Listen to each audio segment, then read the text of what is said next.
My girlfriend wants me to kick out my roommate because they might be trans and is threatening to end our relationship. But this has only shed light on my girlfriend's true colors.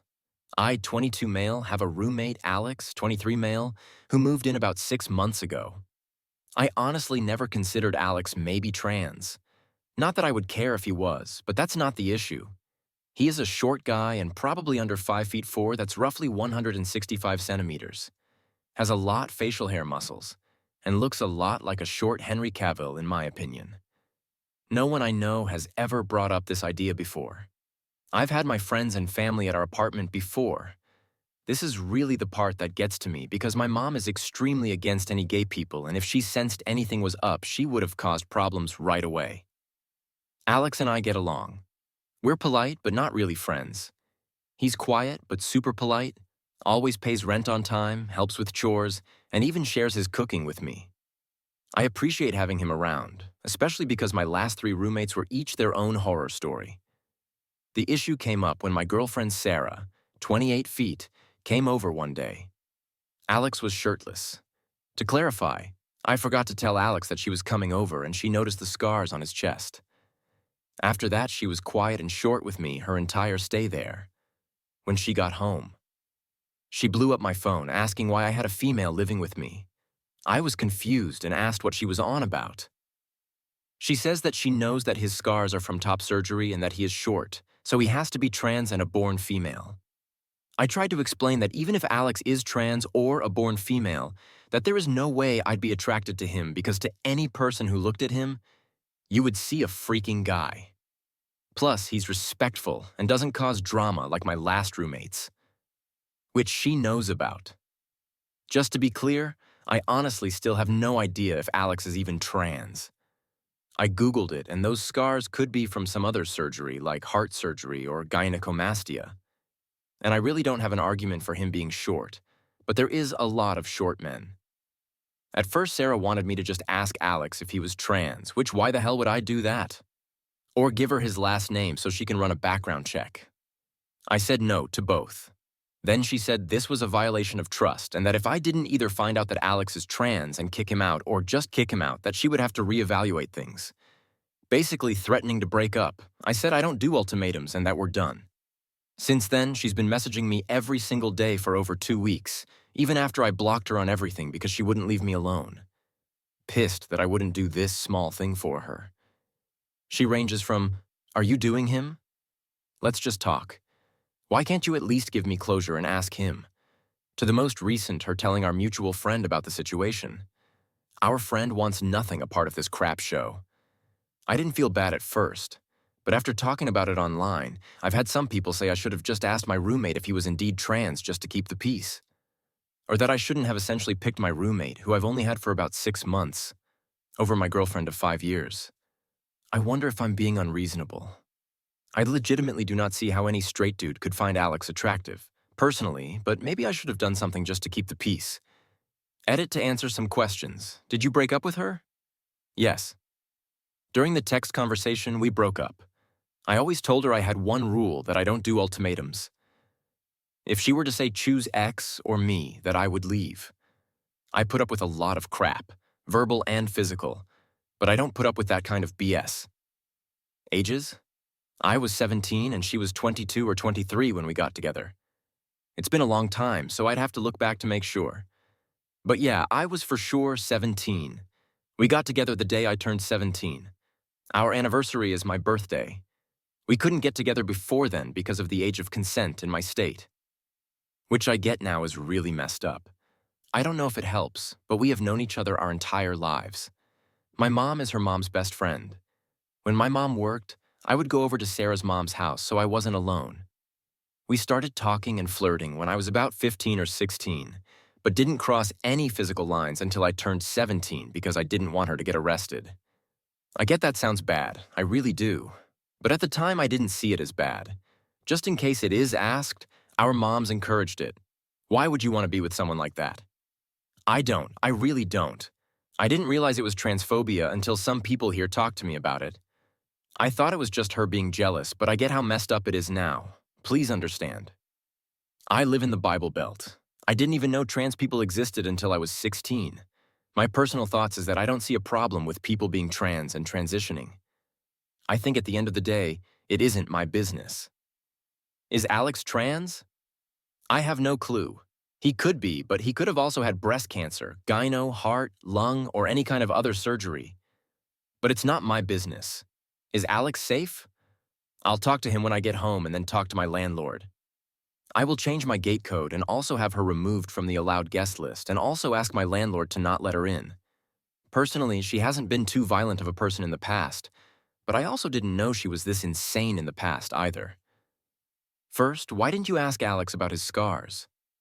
I have a few reasons I personally wouldn't like it if someone asked me. Second, my mom has scars all around her body for different reasons and gets livid if you ask her about them. Third, you're probably the one that confuses people the most. I didn't really care enough to ask. I was curious, but not I just thought, and then went on with my business. Update, I talked to Alex. I got advice saying to be upfront and tell him what's up. Completely hide the trans part, and that I just shouldn't tell him. I don't know if this was the right thing, but I just told him because once I was face to face with him, I couldn't really help but do it. To clarify, I did not ask him about his scars, or mention that specifically. I said my ex-girlfriend was under the impression he was a trans person, made sure to say I didn't care if he was or wasn't, and that I broke things off, changed the gate codes, put her on the do not let in list, all that drama. Before even saying anything, he asked if I was okay. Like I said, he is a chill dude. He also not so subtly asked the same questions that a lot of comments asked. Essentially, if I was in a harmful situation, I told him I don't know, but whatever kind of situation it was, it's over. The thing that really kind of messed with me is that he called me his best friend. I regret not saying we were close in other comments. I realize now we have different definitions of close because he is introverted and I'm not. We talked about irrelevant stuff for a while and then the question came up, would you care if I was trans? To summarize things, yes, Alex is trans mask. He had top surgery when he was 19 and has been on hormones since he was 18. He even has a tattoo with the date he started testosterone. While the idea that he could have been a dude with gyno, cancer, or something else is completely reasonable, it just happens that Alex is trans, and I don't care about that. Alex is Alex. I did show him the post and got permission to update things I would not have otherwise. He is also roaming this post somewhere, but probably won't comment. Edit Alex is going to help me out with finding some low-cost or pay-scale therapy because he hasn't heard good things about the college's therapy services. Like everyone else has said, yes, it was harm. I see that I will also hold higher standards for myself in the future. Alex sent me the information for the therapist he sees, and I'll contact them in the morning. The landlord knows there is a domestic incident, and I trust him when it comes to making sure my ex doesn't show up. They do not allow. A list was made in mind for this reason. I am not ready to talk to my mom about this, but I hope with some therapy and time I will be. She knows something is going on, but she believes this is a break and not a breakup. Sorry if this sounds like rambling. It is. This has been a rough couple of weeks. My brain is fried and I'm tired. Keep in mind I'm still a full-time student during this. I also have to keep my grades up for my grants, scholarships, government aid, etc. A side note, I have seen a lot of trans people comment on this post, and I have had a few reach out to me in private. I am thankful for your comments as well. It has brought to my attention how tough things are out there because I honestly felt what I did was the bare minimum and not worthy of praise because it should just be expected. But I see that it is being praised for how low of a bar there is when it comes to human decency towards you. And I'm sorry for that and hope things get better. Update 2, I talked to the therapist Alex recommended. Normally I would be on the wait list until January, but due to the situation, the therapist referred me to one of his associates and I'll be seen as early as next week. I also was recommended to attend a DV support group that gathers once a month. I was originally not going to go because the idea was uncomfortable as hell, but Alex said he'll go with me so at least I'll know someone there and we can leave if it's too weird for me. My mom is aware of the breakup. She is not too happy. I did not mention the trans part. I said that Sarah was being controlling and I didn't want to put up with it anymore. Got the usual, that's a normal part of any relationship comments, but I stood my ground.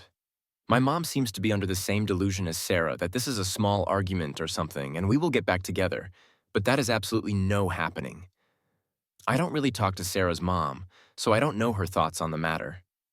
The landlord is aware of the situation and will not let Sarah in should she try to show up.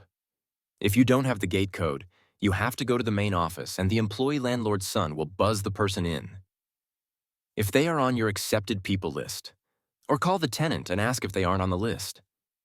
If the individual is on the do not let in list, especially if it involves a criminal matter, they will be asked to leave. If they don't leave, then it becomes trespassing. I know this sounds like a lot, but the security is why a lot of people live here. Edit. I am sorry for trivializing my abuse. It still feels weird to say abuse, but I do know that it is abuse. Slapping, pushing, and shoving is physical abuse. And if another person came up and told me their partner was doing that, I would call it abuse. It's not that I don't think women can be abusive, but as I said in one of the comments, I don't view it as abuse when it's towards me. This is probably due to being abused by my mom, which I'm going to get help for. For reference, when I mention my mom's abuse, it's why I'm low contact with her.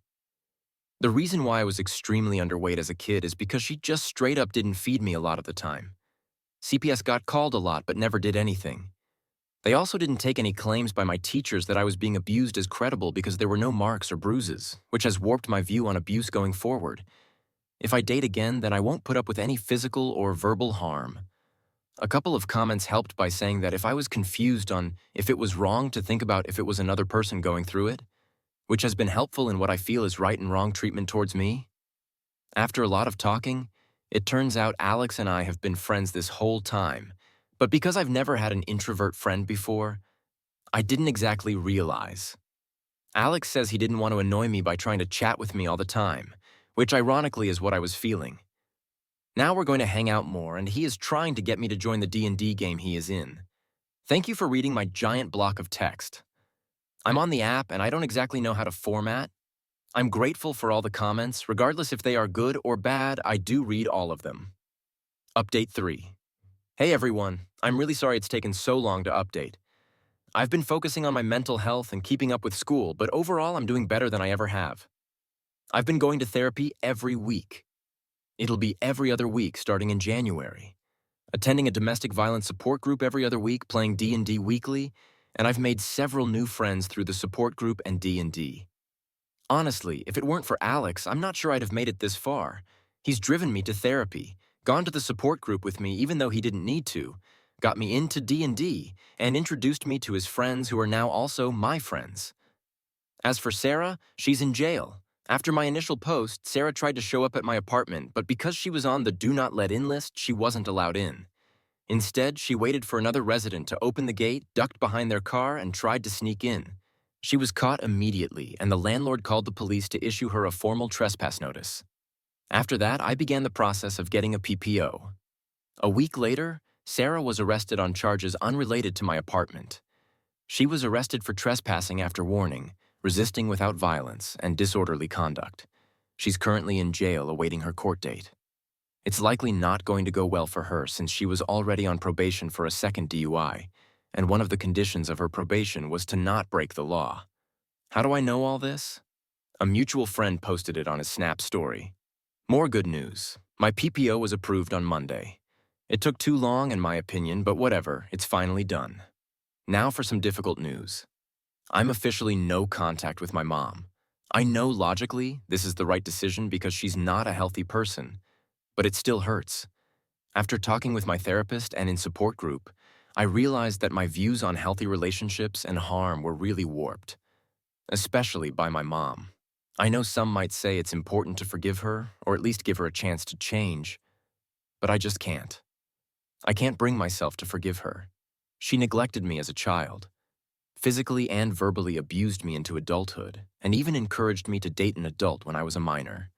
After reflecting on everything, I also can't bring myself to say I love her. I realize I only felt that way out of obligation and pity. My mom was taken advantage of when she was a minor, which led to her pregnancy with me, and I do feel bad for her. But instead of seeking help, she chose not to. Now I'm using her as a reverse moral compass. Whatever she did, I now try to do the opposite. This Christmas, I'm spending time with Alex and his family, which I guess is now also my family. Thank you all for the support.